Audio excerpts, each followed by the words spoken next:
नमस्कार, मैं हूं आपकी होस्ट और दोस्त तृप्ति, लेकर हाजिर हूं आपका अपना favourite show Sangini for today's women. और संगिनी में आज का दिन है आपके फैशन के नाम, क्योंकि आज हम आपके लिए लेकर आए हैं स्टाइल स्टेटमेंट। साथ ही साथ फैशन एक्सपर्ट से आज हम बात करेंगे वेडिंग फैशन के बारे में और आपको बताएंगे फैशन अपडेट्स। तो इससे पहले कि शुरू करें आज का सफर, आइए आपको दिखाते हैं आज के एपिसोड की खास झलक। यंगस्टर्स का फिगर आमतौर पर बहुत अच्छा होता है और बॉडी भी टोन्ड रहती है, इसलिए वो साड़ी के साथ जमकर एक्सपेरिमेंट कर सकती हैं। किसी भी फॉर्मल इवेंट को अगर और फॉर्मल बनाना हो और सोफिस्टिकेटेड लुक देना हो तो ब्लैक यूज होता है। वन शोल्डर कफ्तान की सुंदरता उसकी नेकलाइन में होती है। अगर इसे उभारना है तो ना के बराबर ज्वेलरी पहने, एक बीडेड नेक पीस ही काफी है। तो चलिए शो की शुरुआत करते हैं हमारे पहले सेगमेंट यानी स्टाइल स्टेटमेंट से, जिसमें आज हम आपके लिए लेकर आए हैं कुछ खास, कुछ स्पेशल। तो आइए देखते हैं वो क्या कुछ नया आज हम आपके लिए इस सेगमेंट में लेकर आए हैं।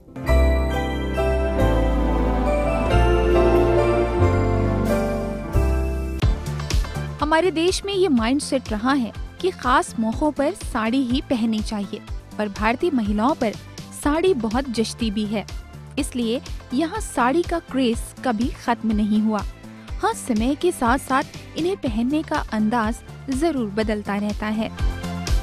स्टाइल स्टेटमेंट में आज हम आपको बताने जा रहे हैं कि यंगस्टर्स और महिलाएं कैसे और कौन सी साड़ियों का चुनाव करें और कैसे पहनें ताकि आप रहें स्टाइल में हिट।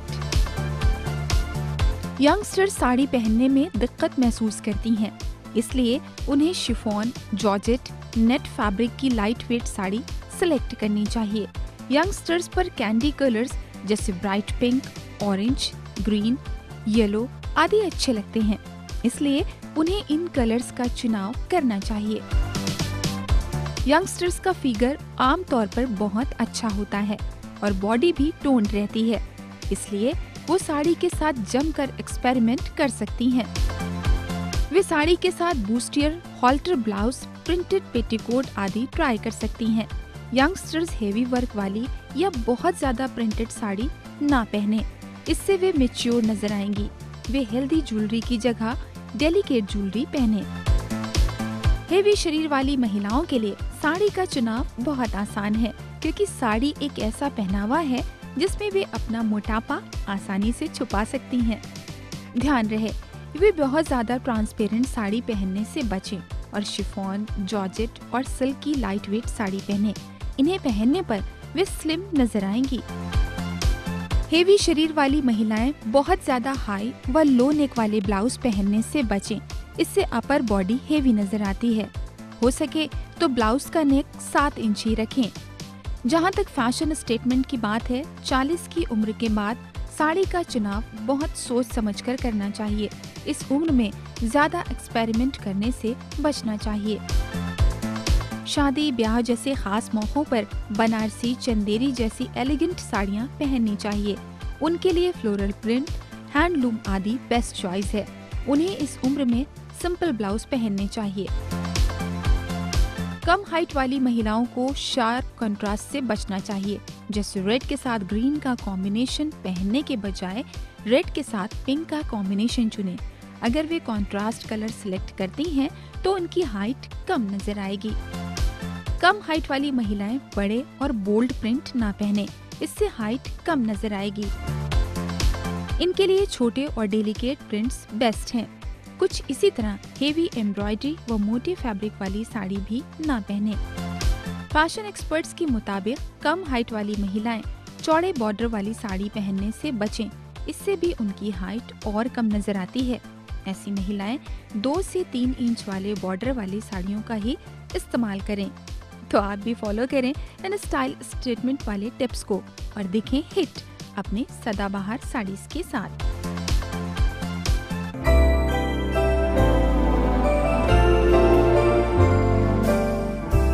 तो ये थी वो खास बातें जो स्टाइल स्टेटमेंट सेगमेंट में हम स्पेशली आपके लिए लेकर आए थे, और हमें पूरी उम्मीद है कि आपको ये जानकारियां, ये इन्फॉर्मेशन बेहद पसंद आई होंगी। इसी के साथ आपको बता दूं कि अगर आपकी भी कुछ प्रॉब्लम्स या शो से जुड़े सुझाव आप हम तक पहुंचाना चाहते हैं तो हमें है आपके फीडबैक्स का इंतजार जरूर भेजिए। आप हमें ईमेल कर सकती हैं, हमारी ईमेल आईडी है sangini@etv.co.in, या फिर आप हमसे फेसबुक पेज के जरिए भी जुड़ सकती हैं। हमारी फेसबुक आईडी है facebook/etv संगिनी।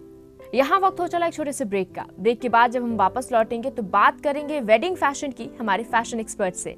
तो मिलते हैं एक छोटे से ब्रेक के बाद, कहीं मत जाइएगा, देखते रहिए संगिनी फॉर टुडेज विमेन। किसी भी फॉर्मल इवेंट को अगर और फॉर्मल बनाना हो और सोफिस्टिकेटेड लुक देना हो तो ब्लैक यूज होता है।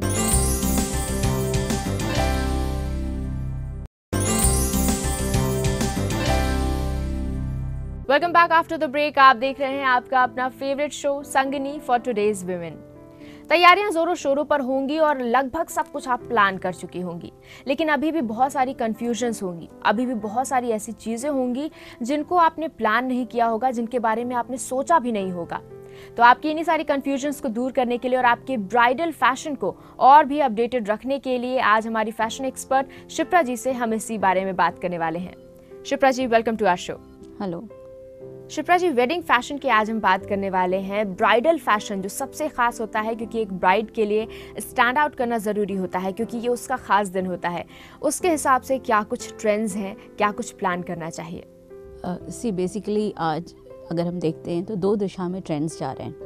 एक है कि कम्प्लीटली ट्रेडिशनल एंड आप जितना ट्रेडिशनल हो सके, क्योंकि आज के दौर में रोज़मर्रा की ज़िंदगी में हम उतने ट्रेडिशनल रह नहीं गए।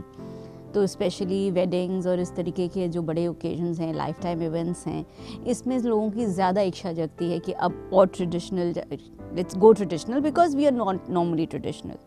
एंड दूसरा शिफ्ट ये देखा जा रहा है इस समय, एंटी ब्राइड जिसको बोलते हैं हमारे फैशन के टर्म्स में, विच इज़ कि जो क्लीशेड है, जो ट्रेडिशनल है, उसको डिफाई करने का एक और चैलेंज लेना, जो कि कुछ लोग हैं जो इसमें इंटरेस्टेड हैं। तो ये दो तरीके का फॉर्मेट चल रहा है। इसके अलावा एक थर्ड इमर्जिंग फॉर्मेट और है, वो है कॉन्सेप्ट वेडिंग्स का। तो जब कॉन्सेप्ट वेडिंग्स की तरफ हम जाते हैं, थीम वेडिंग्स की तरफ हम जाते हैं, डेस्टिनेशन वेडिंग्स की तरफ हम जाते हैं, तो ऑटोमेटिकली फिर ड्रेसिंग हमारी उससे गाइड होने लग जाती है। तो ये तीन दिशाएं हैं जिनमें आज के टाइम में वेडिंग प्लानिंग जो है वो जा रही है। तो सबसे पहले तो हमें अपनी दिशा चुननी होगी और तभी हम उसके बाद आगे प्लान कर सकते हैं। ओके, तो सबसे पहले हम बात करेंगे ट्रेडिशन की, और सबसे पहले आता है ट्रेडिशनल वेयर। ट्रेडिशनल वेयर के हिसाब से आप क्या कुछ रिकमेंड करेंगे? जहाँ तक हम ट्रेडिशनल की बात करते हैं तो tradition, as we know, traditions are our own heritage, ठीक है। इसमें सबसे इम्पोर्टेंट है ट्रेडिशन की पकड़ बहुत अच्छी होनी चाहिए, क्योंकि रोज़मर्रा में हम ये पकड़ छूटती जा रही है हमसे। तो सबसे पहले तो कस्टम्स की बात करें कि किस फेथ की वेडिंग सेरेमनीज़ हम फॉलो करने वाले हैं। जैसे कि अगर हम रिलीजियस रेगुलर हिंदू ब्राइड है, उसमें भी स्पेसिफिक सेक्ट में चला जाता है कि बंगाली ब्राइड है, कि पंजाबी ब्राइड है, रीजनल जो ब्राइड्स होते हैं कि मराठी ब्राइड है, बिकॉज़ इसमें साउथ इंडियन ब्राइड है। तो जस्ट हिंदू, मुस्लिम, सिख, ईसाई के अलावा भी अपने ही उसमें हिंदू में भी इतने सारे सेक्ट्स और रीजनल इम्पैक्ट्स हैं ब्राइडल वेयर में, कि आपको उसमें देखना पड़ेगा कि आज के टाइम में जबकि क्रॉस कल्चर मैरिजेस इतनी ज़्यादा प्रेवलेंट हैं, inter religion, inter culture marriage, तो मोस्टली ये भी होता है कि both the faiths are being followed, लोग दो सेरेमनीज़ करते हैं। तो उन सब चीज़ों को भी फिर गौर करना पड़ता है। Then you have to completely go out and study the traditional costumes that are there, क्योंकि अगर आप मराठी ढंग से शादी करेंगे तो वो महाराष्ट्रन साड़ी जो होती है वो एक टिपिकल साड़ी होती है, बंगाली साड़ी टिपिकल साड़ी होती है, और जनरल अगर इंडियन हिंदू ब्राइड है तो वो एक टिपिकल रेड लहंगा जो होता है, ब्रोकेड या कोई भी आप इंडियन हेरिटेज फैब्रिक को ले सकते हैं। Banarasi is a very typical Indian wedding sari. तो वो डिपेंड करता है कि हम कौन से ट्रेडिशन, कौन से कल्चर को फॉलो करने जा रहे हैं, and then we must study it completely, not only the garments but of course the jewellery and the accessorization, because hair style, ये सारे चीज़, मेकअप, ये सारा एक कंप्लीट लुक जो है वो बहुत इंपॉर्टेंट है। क्योंकि अगर हम बंगाली ब्राइड की बात करें तो वो जब तक उनका माथे का तोरण नहीं होगा तब तक वो पुरानी माना जाता है। तो वो कुछ चीज़ें हैं जो एक नुआंस्ड एक्सेंचुएशन होता है, वो बहुत इंपॉर्टेंट होता है। जी, अब ट्रेडिशन से ज़रा हम एक्सपेरिमेंटेशन पर आते हैं। एक्सपेरिमेंट्स का ज़माना है, आजकल ब्राइड्स भी एक्सपेरिमेंट करना चाहते हैं अपने ब्राइडल वेयर के साथ। एक्सपेरिमेंट की अगर हम बात करें तो क्या कुछ ध्यान में रखने के लिए होता है? एक्सपेरिमेंटेशन के नाम पे जब हम ट्रेडिशन को चैलेंज करने की बात करते हैं तो आज ही नहीं, काफ़ी टाइम आपको ऐसे केसेस हर दौर में मिल जाएंगे जिसमें कि कभी भी हमारे देश में ब्राइड ने वाइट नहीं पहना है, लेकिन ऑफ वाइट एंड गोल्ड कुछ लोगों ने पहना है, जिसमें से एक आध सेलिब्रिटी मैरिजेस भी हैं जहाँ पहना गया है ऑफ वाइट एंड गोल्ड। तो वो अपने आप में, हालांकि off white and gold is a very pure combination, west में भी और साउथ में भी ये बहुत ही प्योर कॉम्बिनेशन माना जाता है। बट इवन बंगाल में white and red is a good pure combination, good Holi combination. But generally जो है वो वाइट का जो है मौजूदगी एक ब्राइडल वेयर में अभी तक नहीं देखी गई थी कंसेप्ट, बट ये भी है। देन उसी चीज़ को चैलेंज करते हुए आप देखेंगे कई बार डिज़ाइनर्स ने इसको चैलेंज किया with a black bridal gown, okay, which is again complete challenge to the norm, क्योंकि ब्राइडल गाउन्स हमेशा आपको white, off whites, beiges and nude tones and pastel tones में मिलेंगे, but never in a black, because black ideally, especially west के concept में ये colour of mourning माना जाता है। But still that has been challenge, because black, अगर हम ब्लैक को LBD के पॉइंट ऑफ व्यू से देखें, ब्लैक टक्सीडोज़ के पॉइंट ऑफ व्यू, तो किसी भी फॉर्मल इवेंट को अगर और फॉर्मल बनाना हो और सोफिस्टिकेटेड लुक देना हो तो ब्लैक यूज़ होता है। तो that means black is a colour for sophistication. तो वहाँ से लेके फिर उसको ये कहा गया कि क्यों नहीं हम उसको ब्राइडल वेयर का भी एक दर्जा दे सकते हैं। इसके अलावा the factors of contemporization of lehenga, ठीक है, जिसमें कि हम ये कहें कि लहंगा जो कि अब बहुत ज़्यादा कुछ एक्सपेरिमेंटेशन होने की वजह से कॉकटेल गाउन का लुक देने लगा है, right, because then doing away many of the times doing away with the dupatta, ठीक है, ये भी एक कॉन्सेप्ट है जो कि अक्सर आप देखेंगे कि ब्राइड्स दुपट्टे, लहंगा का कॉम्बिनेशन व्हील के साथ, ओके, जो कि एक जनरली पहले दुपट्टा होता था जो कि पूरा ओवरऑल रैप होता था, अब सिर्फ सिर पे एक व्हील है, पीछे एक व्हील है, and you wearing a proper lehenga, जो कि गाउन का कॉन्सेप्ट और लहंगे का कॉन्सेप्ट को मैरी कर दिया गया है। तो ये एक वो है, plus lehenga with lot of very skimpy blouses जो है, ये एक कॉन्सेप्ट है उसकी, and then with that may be a hooded cape, that is another add on, कि आप एक long jacket with a hood ले ले, बहुत ही ornamental, and then a very skimpy blouse with sheer lehenga. तो वो अपने आप में एक चैलेंज है, because not a typical bridal wear, but it is something which definitely makes the bride stand out, ठीक है। तो ये चीज़ें जो है बहुत ज़्यादा जो है, plus doing away with all the kind of jewellery from top to toe, ये भी एक है। अगर हम ट्रेडिशनल उसमें जाते हैं तो ज्वेलरी का बहुत बड़ा योगदान है, सिर से लेके जो है पाँव तक कोई ना कोई एक ऑर्नामेंट है पहनने के लिए, और उसके बगैर ब्राइड जो है ट्रेडिशनल सेंसेस में इनकम्प्लीट लगती है। बट अगर हम उसको एक्सपेरिमेंटेशन से देखेंगे तो यहाँ पे भी जो एक हम रेगुलर बात करते हैं स्टेटमेंट मेकिंग पीसेस की और पेयरिंग डाउन ऑफ ज्वेलरी की, तो ये चीज़ें भी हो रही हैं। एंड देन प्रेशियस ज्वेलरी को जो है रिप्लेस किया जा रहा है फ्लोरल ज्वेलरी से। देयर आर मेनी टाइम्स जिसमें कि सिर्फ फ्लावर्स की ज्वेलरी को ही सफिशेंट इम्पॉर्टेंस दी जा रही है। तो इस तरीके का एक्सपेरिमेंटेशन है जहाँ पे लोगों को ये नहीं दिखाना है कि हाँ this is the precious jewellery I want. उन्होंने एक स्टेटमेंट पीस पहन लिया, बाकी उन्होंने फ्लोरल ज्वेलरी पहनी just to go with the experimentation. तो इस तरीके के बहुत सारे एक्सपेरिमेंटेशन आपको मिलेंगे जिसमें कि नॉर्मल के किसी एक एस्पेक्ट को चैलेंज किया गया है, पूरा नहीं चैलेंज किया जाता है, क्योंकि फिर उस केस में फिर कोई तो डिफरेंस रहना चाहिए कि एक आप ब्राइडल ड्रेसिंग कर रहे हैं या आप एक जनरल ओकेजन वेयर की ड्रेसिंग कर रहे हैं। बट हाँ, there are lot of challenges which are there. Then same way you can go in for interesting footwear, it's like जो एक नॉर्मल गोल्ड मेटालिक फुटवेयर का कॉन्सेप्ट है, that has been reworked upon, और उसमें भी बहुत सारे डिफरेंट टाइप ऑफ फुटवेयर्स, जिसमें कि may be printed footwears, satin footwears, इस तरीके के भी कॉन्सेप्ट को आप देखेंगे आ रहा है। देन प्लेक्सी ग्लास फुटवेयर्स, ट्रांजी फुटवेयर्स, तो ये जो फुटवेयर्स है ये एक चेंज है, specially with focus on heels. ये एक चेंज है जो कि इंटरेस्टिंग चेंज है, सटल चेंज है लेकिन इंटरेस्टिंग चेंज है। तो इस तरीके से बहुत सारे चेंजेस आपको मिलेंगे। और कलर्स भी बहुत ज़्यादा इंपॉर्टेंट होते हैं, बहुत ज़्यादा सिग्निफिकेंस है कलर्स की। अगर हम बात करें वेडिंग्स की या शादियों में, कलर्स बहुत ज़्यादा ख़ास हो जाते हैं, क्योंकि और ख़ास तौर पे एक ब्राइड की अगर हम बात करें तो उसके लिए कलर्स के मायने और भी ज़्यादा बढ़ जाते हैं। चाहे वो एक्सपेरिमेंट्स की बात हो, चाहे वो ट्रेडिशनल वेयर की हो, आप कलर्स में क्या कुछ सजेस्ट करेंगे? अगर हम ट्रेडिशनल वेयर की बात करें तो बहुत ही प्री डिफाइंड नोशंस हैं about red being the colour of bride lehenga. Red है, उसमें थोड़े से वेरिएशंस होते हैं, तो आपके पास मरून आ जाता है, मजेंटा आ जाता है, then plum and wine shades आ जाते हैं। तो मोर और लेस ये कुछ कलर्स हैं जिनमें सारा कुछ फोकस रहता है।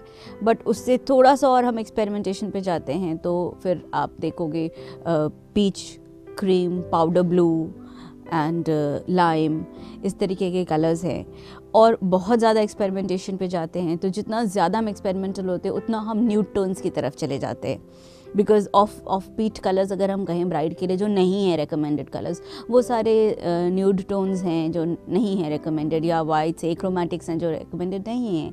तो उसमें अगर आप देखेंगे तो हमेशा ऑफ वाइट हो गया या बेज हो गया या आपका टॉप हो गया, इस तरीके के जो कलर्स हैं, क्रीम हो गया, पेस्टल पिंक, बेबी पिंक हो गया, पाउडर ब्लू हो गया, तो जस्ट द लाइटर। उधर हम एक्सपेरिमेंटेशन से पहले हम डार्कर टोन्स में ही थे, हम जूअल टोन्स में थे, हम एमरल्ड ग्रीन में थे, हम टर्कोइज में थे, हम मजेंटा एंड फूशिया में थे, and we suddenly gone to candy floss pink and powder blue and lilac, lavender, and these colours are very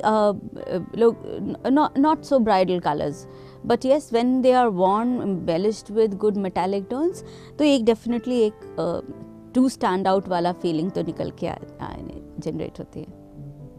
Shipra जी, एक ब्राइड के लिए ये सबसे बड़ा दिन होता है और उसको सबसे अलग दिखना होता है, सबसे हटके दिखना होता है, और इसके लिए वो बहुत दिनों से प्लान करती रहती है, बहुत दिनों से सोचती है कि ऐसा करना है, वैसा करना है। तो उसके दिमाग में जो कुछ कन्फ्यूजन्स होंगी वो मेरे ख्याल से आपकी इन जानकारियों के बाद दूर हो गई होंगी। बहुत बहुत शुक्रिया इन तमाम जानकारियों के लिए। प्लेजर। अब चाहे आप ट्रेडिशनल वेयर प्लान कर रही हो या फिर कुछ हट कर कुछ एक्सपेरिमेंट करना चाह रही हो, कलर्स के साथ एक्सपेरिमेंट करना हो या ट्रेडिशनल कलर्स पर ही टिके रहना है, बहुत सारी बातें आपके दिमाग में चल रही होंगी। और मुझे पूरी उम्मीद है कि आज हमारी फैशन एक्सपर्ट शिप्रा जी ने जो बातें आपको बताई हैं उनको ही ध्यान में रखकर आप अपनी वेडिंग प्लान करेंगी, आप अपने ब्राइडल वेयर को प्लान करेंगी। इसी के साथ एक बार फिर से आपको याद दिला दूं कि अगर आपकी भी हैं कुछ प्रॉब्लम्स, कोई भी क्वेरी या शो से जुड़ा फीडबैक आप हम तक पहुंचाना चाहती हैं तो ज़रूर भेजिए। हमें आपके फीडबैक्स का बेहद इंतजार होता है। आप हमें ईमेल कर सकती हैं, हमारी ईमेल आईडी है sangini@etv.co.in, या फिर आप हमसे हमारे फेसबुक पेज के जरिए भी जुड़ सकती हैं। हमारी फेसबुक आईडी है facebook/etv संगिनी। यहाँ वक्त हो चला एक छोटे से ब्रेक का। ब्रेक से जब हम वापस लौटेंगे तो बात करेंगे फैशन अपडेट्स की, तो कहीं मत जाइएगा, देखते रहिए आपका अपना favourite show Sangini for today's women. One shoulder kaftan की सुंदरता उसकी नेकलाइन में होती है। अगर इसे उभारना है तो ना के बराबर ज्वेलरी पहने, एक बीडेड नेक पीस ही काफी है।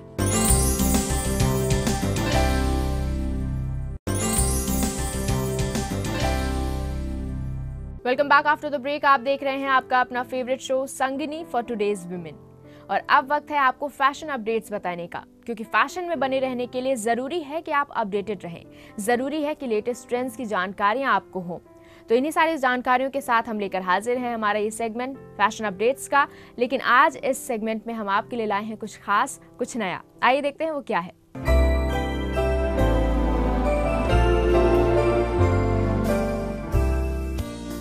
फैशन अपडेट में हम आज आपको बता रहे हैं टीनेजर ड्रेस स्टाइलिंग। सबसे पहले हम बात करते हैं काउल नेक वाले ड्रेसेस की। इस तरह की नेकलाइन में फैब्रिक के सॉफ्ट गोल्ड बने होते हैं जो कई परतों में लटके हुए दिखते हैं। काउल नेक का प्रयोग ड्रेस के फ्रंट और बैक दोनों तरफ किया जाता है। साथ ही इस नेकलाइन को शॉर्ट या डीप दोनों तरीकों से बनवाया जा सकता है। इस नेक का इस्तेमाल मॉडर्न ड्रेस पर करना बेहतर होगा। वन पीस मिडी या मिनी ड्रेस के साथ ऐसे नेक का इस्तेमाल करें। अगर पतली लड़कियां अपने लिए काउल नेक की ड्रेस खरीदना चाहती हैं, तो शॉर्ट नेकलाइन की ड्रेस पसंद करें। हैवी बस्ट की लड़कियां भी इस नेक को अपने ड्रेस में ट्राई कर सकती हैं। इससे बॉडी बैलेंस्ड नजर आएगी। अब हम बात करते हैं वन शोल्डर कफ्तान की। वन शोल्डर कफ्तान कई साइज में होता है, जैसे फ्लोर लेंथ, नी लेंथ और बस्ट लेंथ। ये कॉटन और सिल्क दोनों तरह के फैब्रिक में पसंद किया जाता है। फ्लोर लेंथ कफ्तान किसी पार्टी में अपनी अलग पहचान बनाने के लिए परफेक्ट रहेगा। वहीं शॉर्ट कफ्तान छोटे कद की दुबली पतली लड़कियों के लिए बेस्ट है। कफ्तान पर सिल्की रोप बेल्ट बांधकर इसे और भी खूबसूरत बनाया जा सकता है। वन शोल्डर कफ्तान की सुंदरता उसकी नेकलाइन में होती है। अगर इसे उभारना है तो ना के बराबर ज्वेलरी पहने, एक बीडेड नेक पीस ही काफी है। अब बारी है ओबी बेल्ट की। ये बेल्ट काफी चौड़ी होती है, इस कारण बेल्ट में कमर का हिस्सा बेहतर तरीके से हाईलाइट होता है। ओबी बेल्ट को क्लासिक स्टाइल का माना जाता है। लेटेस्ट ट्रेंड के अनुसार टैन लेदर, ब्लैक लेदर और ग्रे लेदर का ओबी बेल्ट काफी पसंद किया जाता है। इसके अलावा कलर्ड लेदर ओबी बेल्ट को भी एक नया फैशन स्टेटमेंट माना जा रहा है। अगर ओबी बेल्ट को और भी हाईलाइट करना है तो इससे मैच करता फुटवेयर भी पहना जा सकता है। ये पर्सनालिटी को बैलेंस्ड लुक देगा। अगर ओबी बेल्ट स्टाइलिश और ट्रेंडी है तो पर्स जैसी एसेसरीज भी ऐसी ही होनी चाहिए। कोशिश करें कि दोनों में थोड़ी समानता भी हो, ताकि पूरा लुक देखने में अच्छा लगे।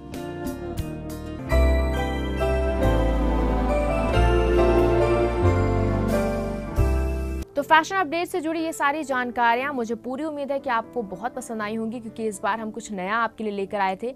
इसी के साथ एक बार फिर से आपको हम याद दिलाना चाहेंगे कि अगर आपकी भी है कोई क्वेरी या शो से जुड़ा फीडबैक आप हम तक पहुंचाना चाहते हैं तो ज़रूर भेजिए।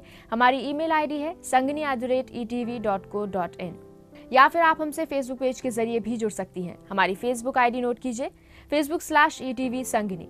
आपकी संगिनी कल फिर होगी हाजिर ऐसी ही कुछ नई और खास जानकारियों के साथ। तब तक के लिए आपकी होस्ट तृप्ति और पूरी टीम को दीजिए इजाजत। नमस्कार।